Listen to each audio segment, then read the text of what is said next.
Welcome,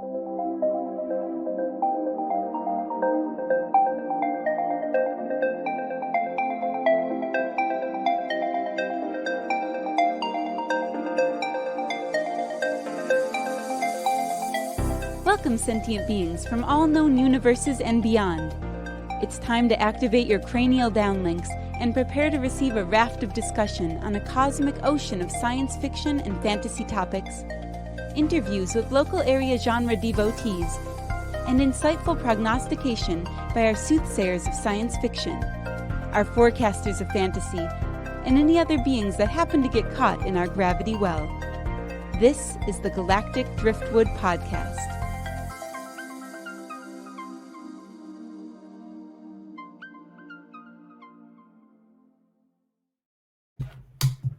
Welcome, sentient beings. Or as close as you might be. Yes. I thought I'd try something different than drifters this time. What? Drifters is good. All right. Well, for those of you that are not sentient beings and just consider yourself drifters, welcome. I'm Bill. I'm Linda. I'm Charles. Seth is there. I'm Jenna. thinking about the Cabinet of Curiosities right now. Seth has drifted away. Like And just last- rocking back and forth. But this is Stu. Most I'm important- Stu. Stu, and if you're a longtime listener of the show, Stu will be very familiar. He's a frequent and popular guest. So today, as you've probably surmised by the fact that Stu is here, we're going to be talking about some horror stuff. And Yes.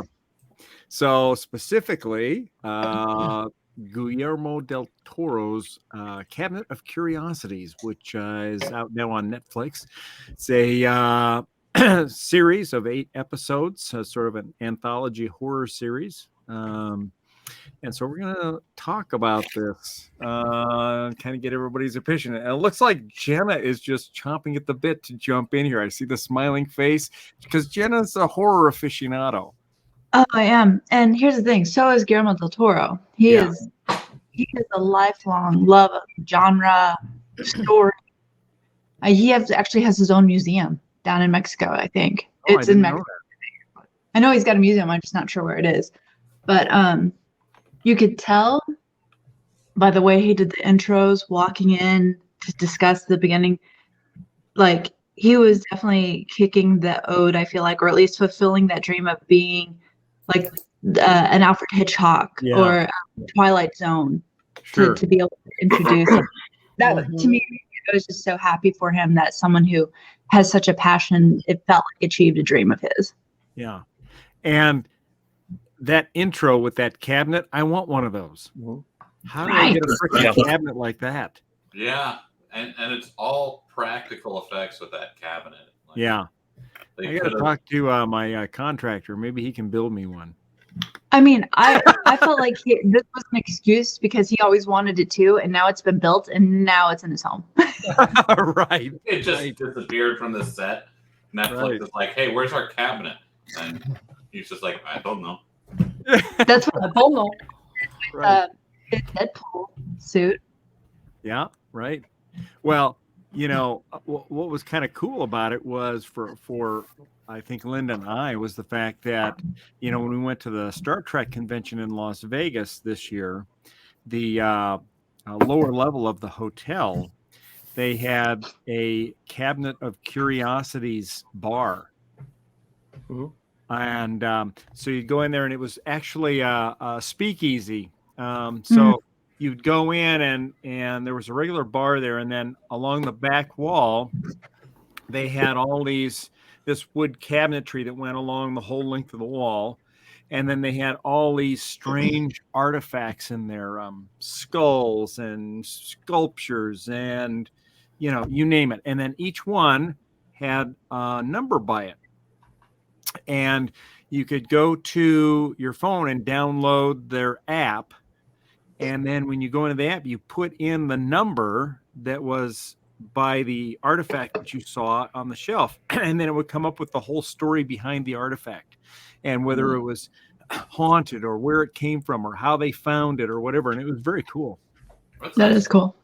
found myself spending a lot of time just going there and putting in the numbers just to see what the different ones were. But yeah, so it sort of helped bring that whole Cabinet of Curiosities story to life for us, having been in that restaurant or that bar and do that. And then, of course, the speakeasy part of it, there was like a door that was like a vault that you in a bank, and you had to make an appointment to get in there, and then you would go into the bar and you'd sit down and have some drinks, and then at some point a phone on the left side of the vault door would ring, and you'd have to go over and answer the phone, and then they would ask you for the passphrase, and if you got the passphrase, then the vault door would unlock and open, and then you could go into the inner sanctum.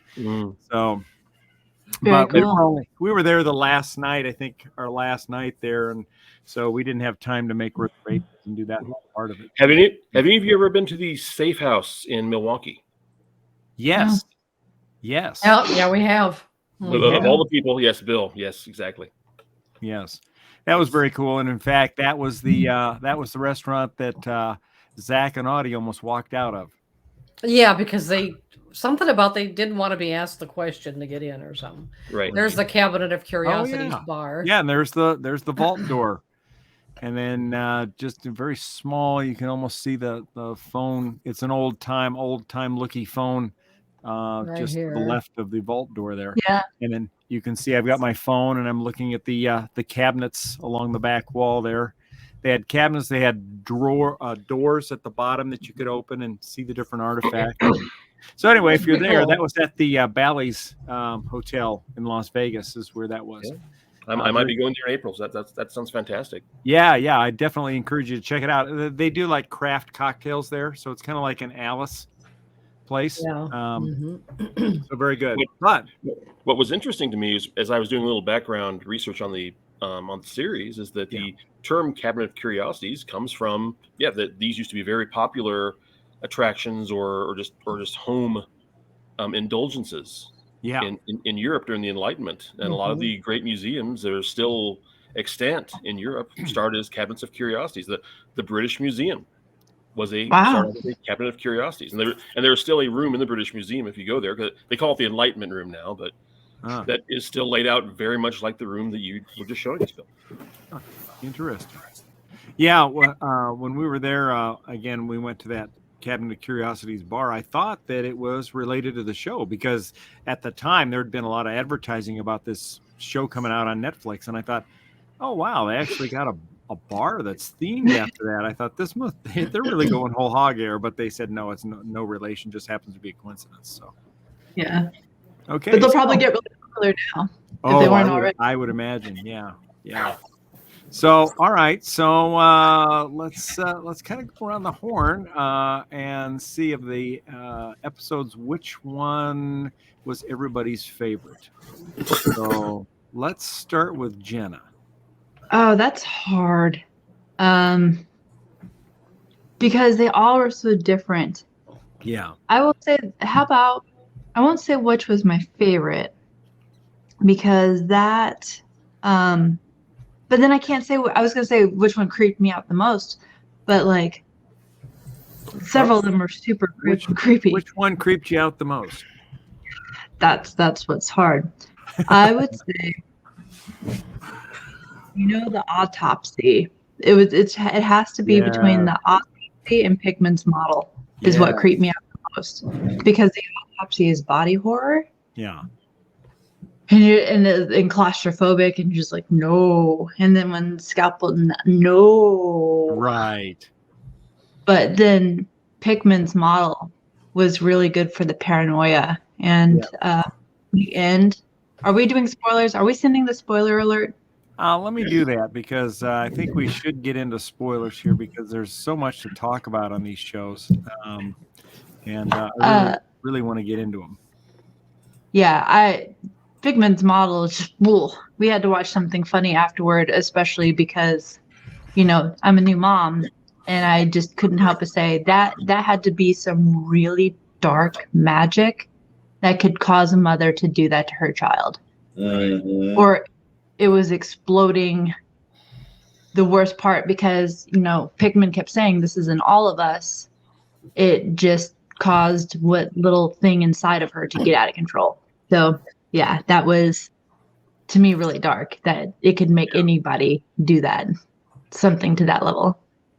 Right. And I loved the performance by God, what was his name? The guy that played Marty McFly's father in Back to the Future. Crispin Glover. Yes. Yeah, I loved his performance in that. He was real good. Yeah, very, very creepy. And I liked pretty much everything about that episode. And then again, Jenna, to your point, the autopsy one. Yeah, that was one of the most creepiest ones for me, just due to the body horror and the guts, or I guess the ability of that autopsy doctor to do what he did to himself at the end, prevent that entity from going on and taking over more and more people, was just, that was horrifying to me. The thought of being trapped in your mind too, like able to feel everything, because that was what was awful too, that you're trapped with it. You don't just die. You're there until he leaves you. So you have to witness all the awful things that he does and be a part of it. Right. Yeah. It's really similar to the same solution that Father Damien takes at the end of The Exorcist, where he says, take me, have the demon come into me, and then I'm going to kill myself, and at least in theory, I'm going to off the demon along with. Right. Yeah. Right. Well, all right. Let's jump over to Stu. Stu, what was your thought? What were your favorite or most horrific episodes? And the creepiest episode for me, and in fact, the one I texted the group saying this show needs multiple trigger warnings, was Graveyard Rats. Oh, yes. Yeah. That's going to trip a lot of phobias with a lot of people. And that's right. If you're looking for wall-to-wall jump scares, that's the one right there. I know people who are, people who do life saving. One of my friends from high school is a fire chief at Western Nebraska, and that show would have sent him. He would have left the room. He could not have made it through that show. There's no doubt. I wouldn't say it's the best one of the group, but it was certainly very thought provoking. One thing that impacted me about the entire season really is there's a certain shade of Lovecraft through many, if not most, of the episodes, because two of the episodes are explicitly, they're named after a Lovecraft story, and they are cited as having a Lovecraft. They had Miskatonic University in one of them, right? Right. Yes. Yeah. Those two, Pinkman's Model and Dreams in the Witch House. Yeah, those are both Lovecraft titles. The seventh episode, we'll probably talk about a little bit later. That is basically a Lovecraft story called The Color Out of Space. That's almost identical. But I've got to mention, and hopefully maybe we'll come back to this with maybe Jenna and Linda, because I think there are a lot of issues that are more specific to women's experience in episode 4 with The Outside. And I'm glad that included Kate Micucci is one of my favorite people, and I was glad to see. Right, she's absolutely fantastic. But my favorite episode of the bunch, really, and Jenna, speaking to you again, as you mentioned your experience as a parent, my favorite episode of the season is The Murmuring. Is the last episode. Really? Yeah. Oh yeah, very much. One of my least favorite. Well, and my reason, part of my reason is from my folklore background, because that experience of the ghost, because that's probably the least Lovecraftian of the series, or close to it. It's a much more traditional ghost story. It was one of the two episodes. The first and the last episode were both based on stories by Del Toro himself, so they're closest to his, maybe his vision. It's the softest story in the bunch, probably. Yes. Arguably, and it's more, and Bill, you've seen me lecture on ghosts before. It's probably the closest to the archetypal experience of a haunting as outlined by folklorists like Diane Goldstein, where people experience ghosts because they resonate with some feeling of guilt or incompleteness in their own lives, even if it's not related to the ostensible ghosts themselves. It has something to do with something that they are working through themselves that the haunting relates to. That's so yeah. The fifth episode is essentially a ghost story as Gestalt therapy. It was really impressive. I thought it was well acted. For anyone who's ever been through relationship stress, it certainly portrayed that very well. Where neither part you just can't understand where the other person is coming from sometimes. Yeah, and the male actor in that, the husband, was the lead actor from The Walking Dead. And I thought the acting was excellent in it. It just moved awfully slow for my liking. Was the only thing. And that's where perspective comes in, because I'm a Bergman fan. So slow moving is fine. I also have thoughts on the murmuring. Go. Well, the murmuring for me gets my vote as creepiest. Really? It was, Dead children freak Seth out. No, it was the slow-paced nature of it. Because it was slow-paced, and it was always building tension. And it was always with things that you had to be paying attention to catch. Like whenever she'd be listening to the birds and she'd hear noises, and you weren't really sure if you heard the noises, like you were like with her in that. And they also spent so long just not showing the ghosts, and letting that tension build, that when you finally actually see the real ghosts, it is almost a pressure relief seeing them and going, okay. Okay, we can see the ghost. That's so like that. It just built so much tension for me that I was thoroughly spooked out and on the edge of my seat. But now that was not my least favorite. My least favorite had to be episode 7. Yeah. The viewing. I concur. 100%. Yeah. Like, I can see what you're saying. And like, now that you said it, Stu, I can see that that's supposed to be the color out of space. But I mean, I've read the story and I've watched a good adaptation of it. Like, was it the adaptation of The Color in Space was fantastic, I thought. Which adaptation was that, Seth? I'm sorry. Nick Cage's. Yeah. Really? Yeah. I've seen that. Have you seen that one? I have not. Oh god. It's good. It's intense. crazy.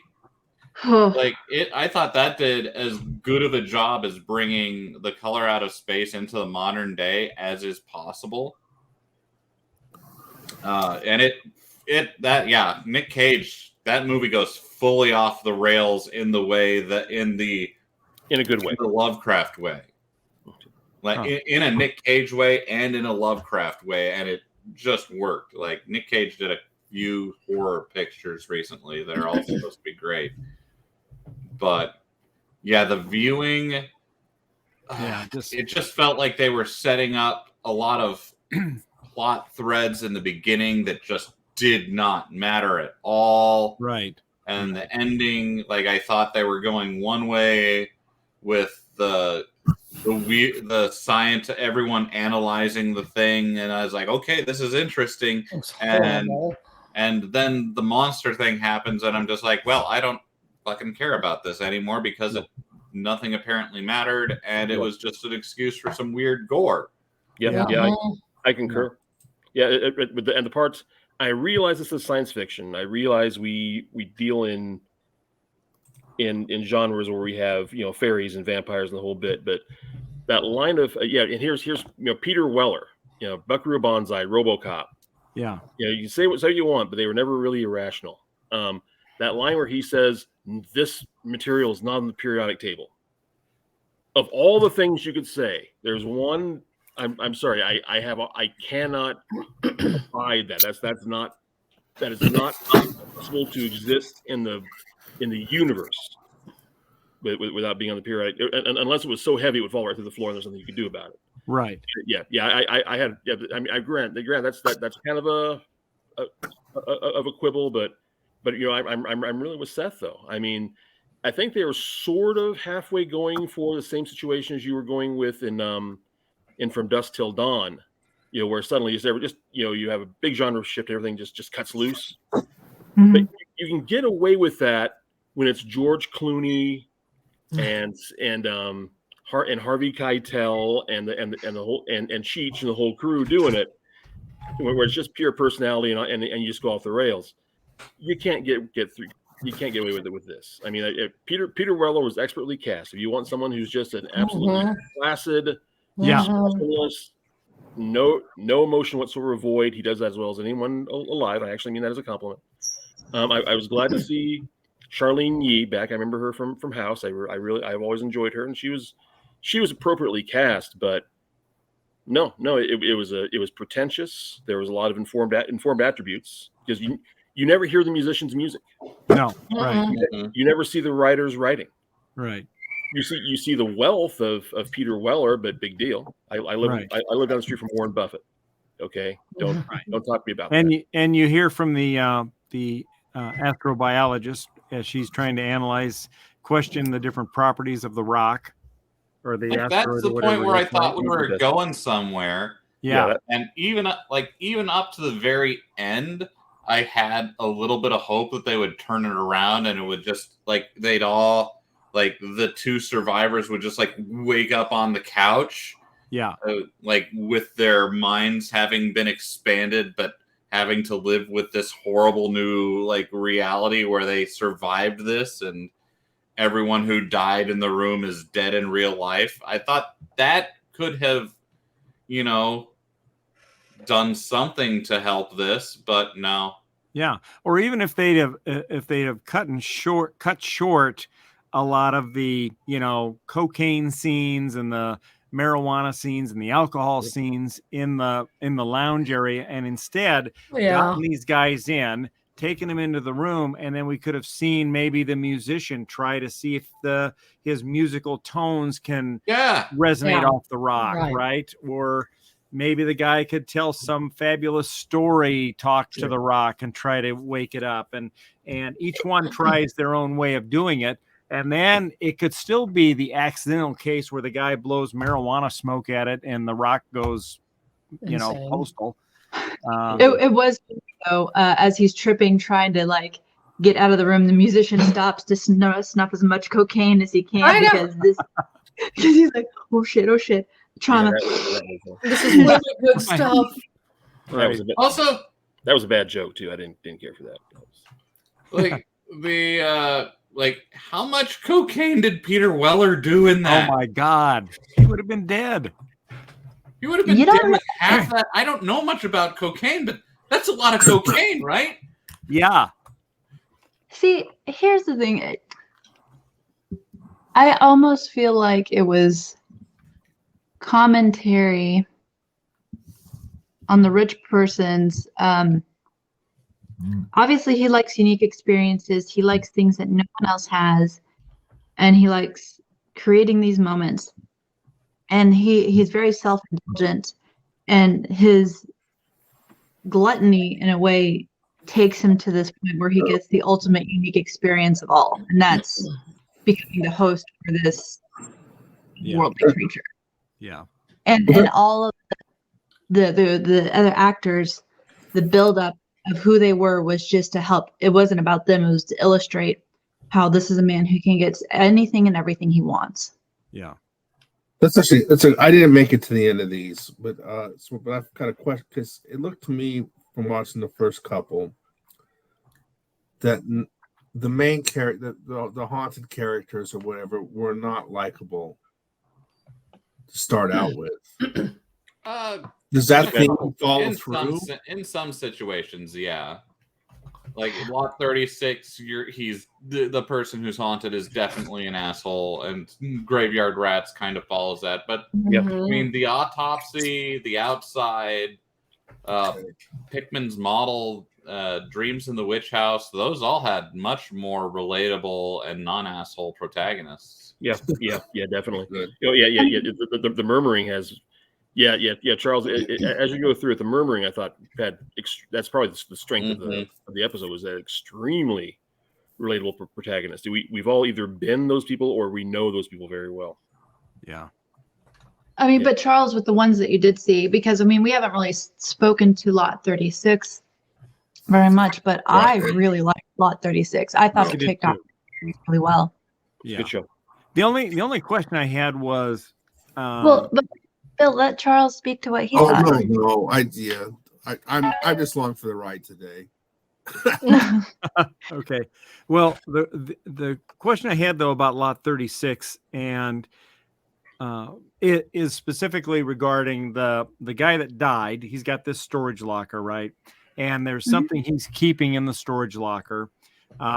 The storage locker goes up for auction because the guy dies. He owned it. Nobody's paying on it. Nobody comes to claim it. So it goes up for auction. And this very unlikable loser ends up buying it and winning it.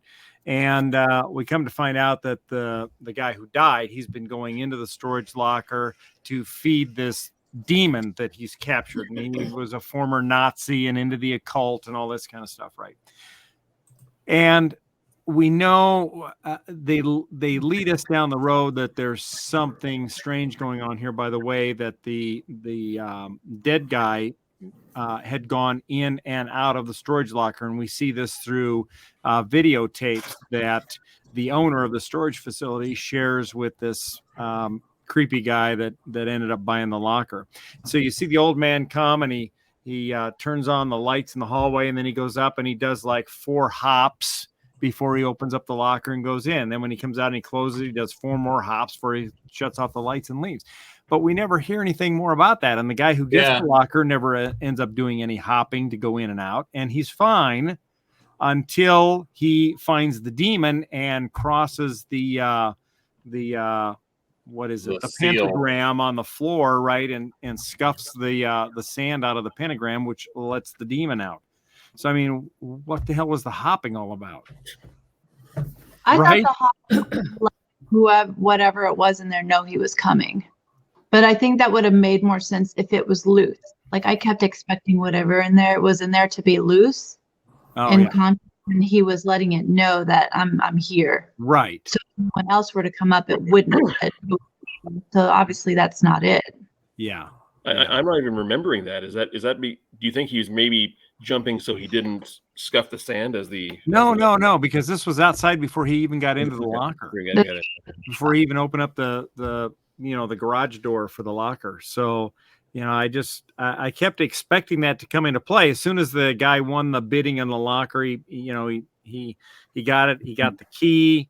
He went over, he unlocked it, and he went in. And I thought, okay, he's already violated some sort of ritual thing that this guy has developed in order to keep this demon contained. But that turned out seemingly not to be it at all. So, and the other thing was I kind of figured out that, when the guy dies, we see him chopping up some animal with a butcher knife in the kitchen, right? And ends up dropping some of it on the floor. And when he bends over to pick it up, he has a heart attack, and that's how he dies. And I figured out later on that he must have been chopping up that animal to take to feed to the demon to keep it alive, right? Yeah. And then that's why when they go in there, the demon's looks pretty emaciated because it's obviously been several days since anybody's been in to feed it, probably maybe several weeks, I suppose. However long it takes them to decide that nobody's paying on the locker and it to go up for auction. So I figured that part out, but I never did figure out the hopping thing. That just kind of disturbed me. Yeah. But I did like the episode overall. Actually, I thought I took that as, we're expected to believe that there's probably some additional rituals that he does. Safe. I mean, it is what it is. Like, you're dealing with demons. There's probably a shit ton of extra, safety procedures you could do. I suppose. Maybe that was just it. I thought the more important question was, they said the fourth book only burns up when the transaction has been fulfilled. Right. Yeah. And then the book burned up. And so I was curious, what was the transaction expectation? What had been fulfilled? Right. You see what I'm saying? I'm guessing the demon taking the life of whoever crossed the line or something. But there has to be an exchange. So what was the demon supposed to give? Yeah, what the Nazi guy get? Yeah. In return. Long life, escape to America, who knows? Yeah. Oh, so that's it. I think you're right. I think so. The demon had already given him what he had wanted. Yeah. But he didn't fulfill the transaction, which is then once it was done, the demon was loose. That's why it burned up. Okay, that makes sense. But the other interesting thing is that they made a point of that guy who was an expert in the occult, that former German, when he's talking to this guy who bought the locker, and he's explaining how the guy that owned it came from a very wealthy family. They had tons of money and tons of influence and power. But when we see him, looks like he's living in a trailer home eating TV dinners. And, he's definitely not living an opulent lifestyle. And so whatever he got from the demon, it doesn't seem to have helped him much. It seems to be just the opposite, where, he. And I think that's a recurrent theme in sold to the devil type of narratives, is that you get the devil gives you exactly what you wanted, but then either the cost is much more profound than you thought, or you didn't want the right thing. The thing you want probably ends up leading you to ruin. Yeah. But then why he kept the demon around for so long? Well, it was in his sister. Yeah, it was in his sister, and I mean, yeah. He also, if you want to make sure a demon stays where you put it, that's a job you do yourself. You don't leave that to a contractor, or you wake up with a demon over your head one night. Yeah, exactly. That's true. Yeah. Linda, sorry, go ahead. Well, before we get out of here, I want to talk a little bit about episode 4, because I don't think we really discussed it very much at all. I enjoyed it. It was interesting to watch. What I kept thinking, and I hate to be too PC for Galactic Driftwood, but that if I had written that, I would be considered profoundly misogynistic. But I'm looking at the episode, and it was that's the outside episode. Yeah. Yes. And it was based on a text by a woman. The teleplay was written by a woman, and the director was a woman. So it's hard to really call it misogynistic. What do you think about? I mean, but it certainly gives such a bad impression of women. How do you reconcile that? I didn't read it as a bad impression of women. I just read it as her going crazy. Well, I think okay, so we've trained women to want the best of everything, clear skin, pretty face, all this. I mean, it's just, I guess I didn't see it as misogynistic. I saw it as normal. I'm so damn used to it now. It doesn't even faze me anymore. But yeah, she's seeking to be beautiful and perfection, right? She's seeking to be perfect, and meanwhile, her husband the whole time is like, "You're fine. You're absolutely fine, like you are." And then at the end, spoiler alert, to have her turn into the very thing that she, wanted to be I thought that was a weird ending.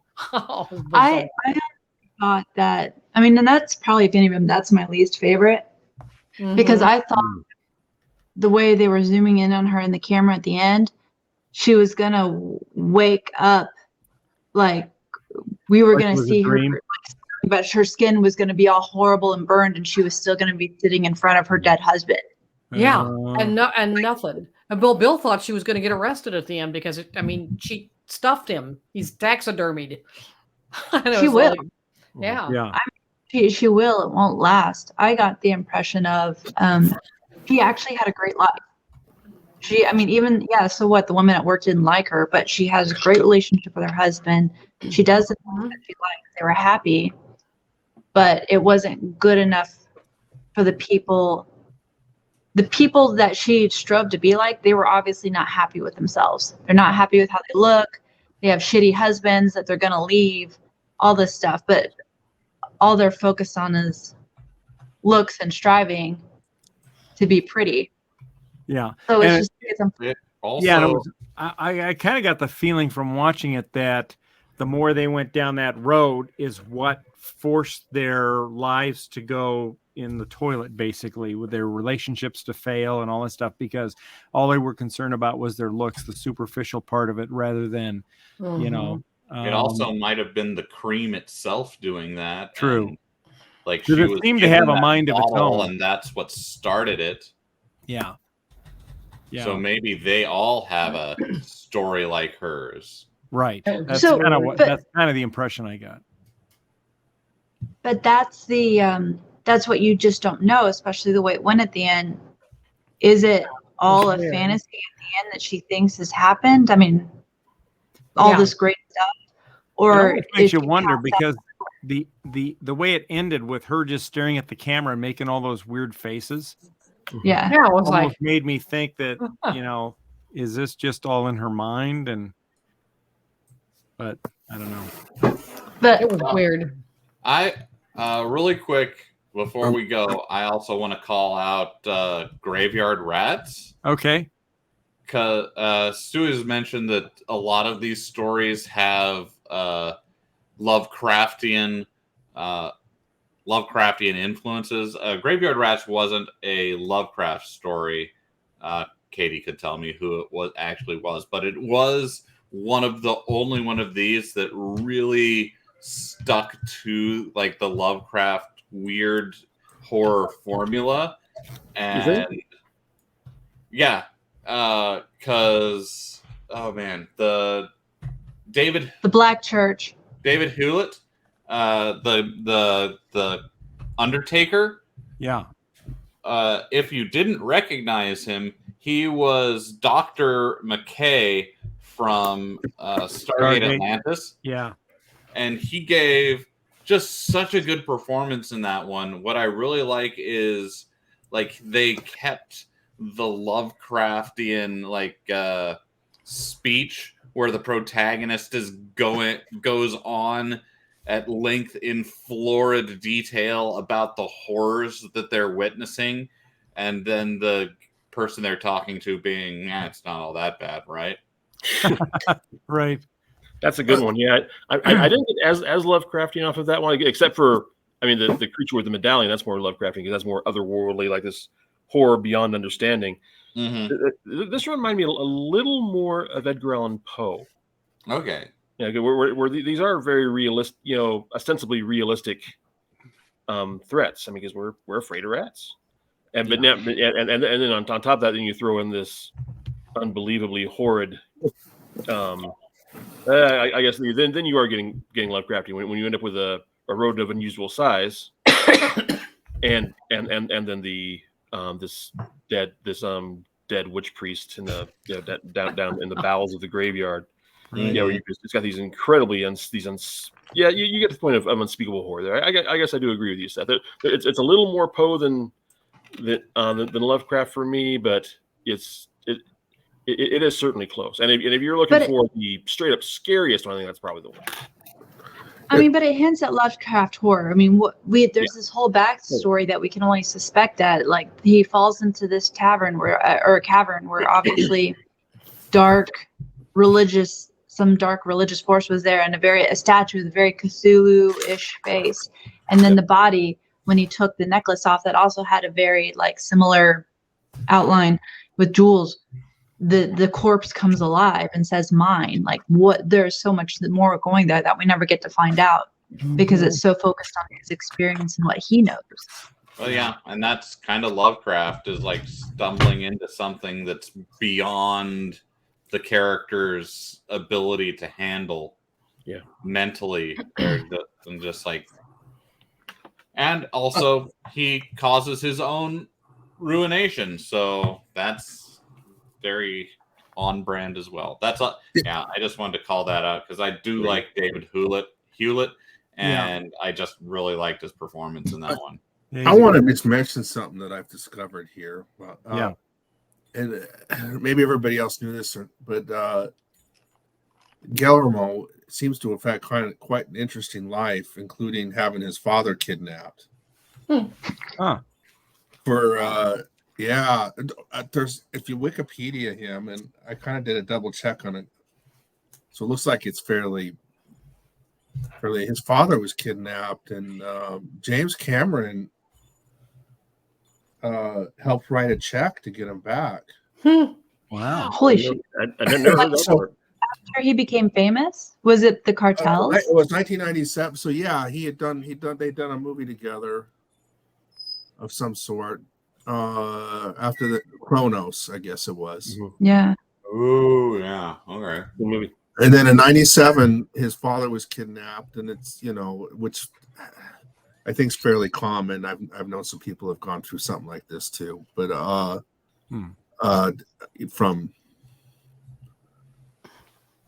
anyway, but 72 days, and they had to pay them a couple of times. It sounds like. Weird. So that's got it. I have to presume that in his modern. That's got to play out somehow in his more recent movies, I would figure. Yeah, you might be right.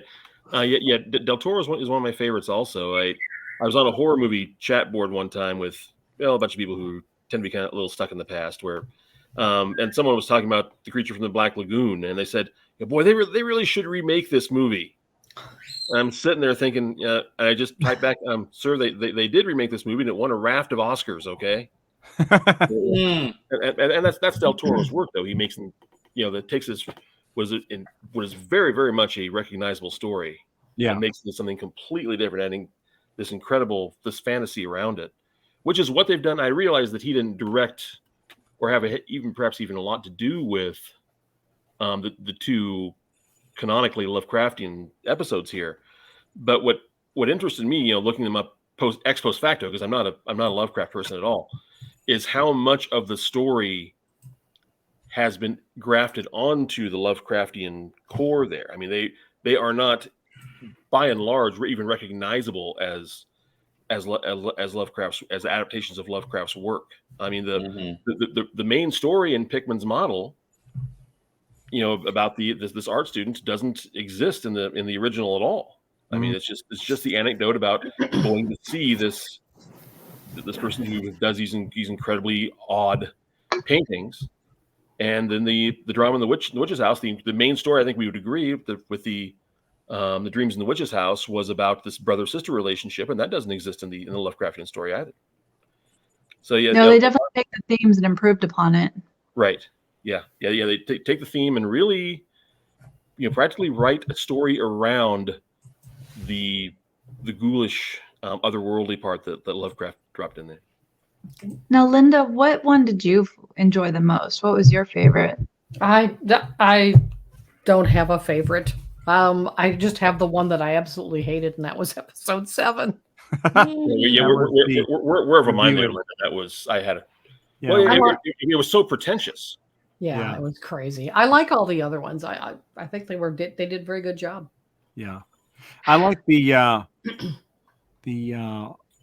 Keziah Mason, the creature, the way they designed her and the look of that. I thought that was really awesome. They did a really great job on that one.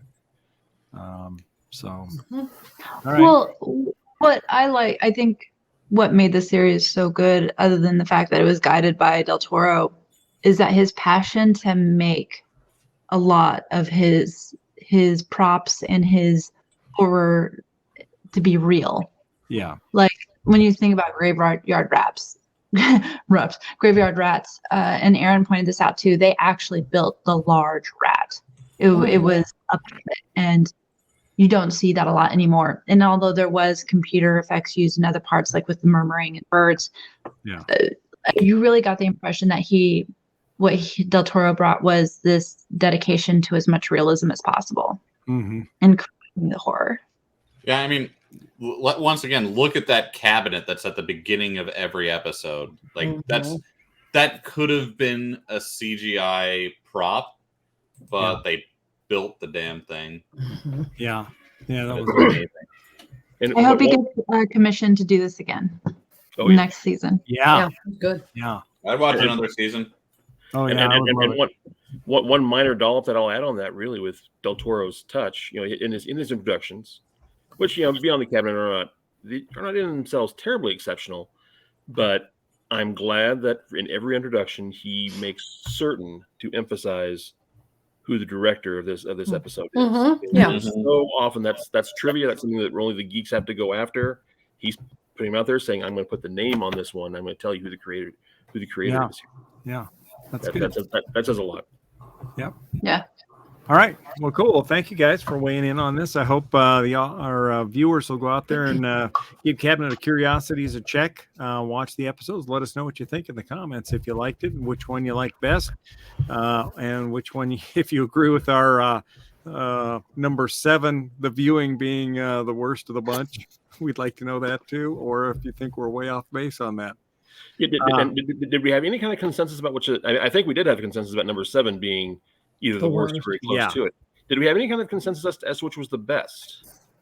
I think this is one of those things where it's spread out, and it's whatever episode spoke to different people. Mm-hmm. Yeah. Right. Mm-hmm. Agreed.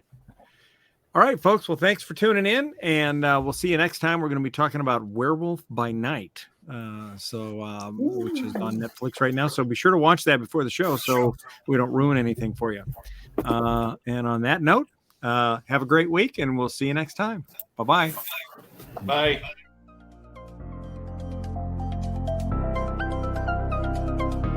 Thanks for listening to this episode of the Galactic Driftwood Podcast. For more information and past episodes, please visit our website at galacticdriftwood.space or subscribe to us on YouTube. And now, please deactivate your cranial downlinks, collect your towels, and be sure to watch your step as you exit our gravity well.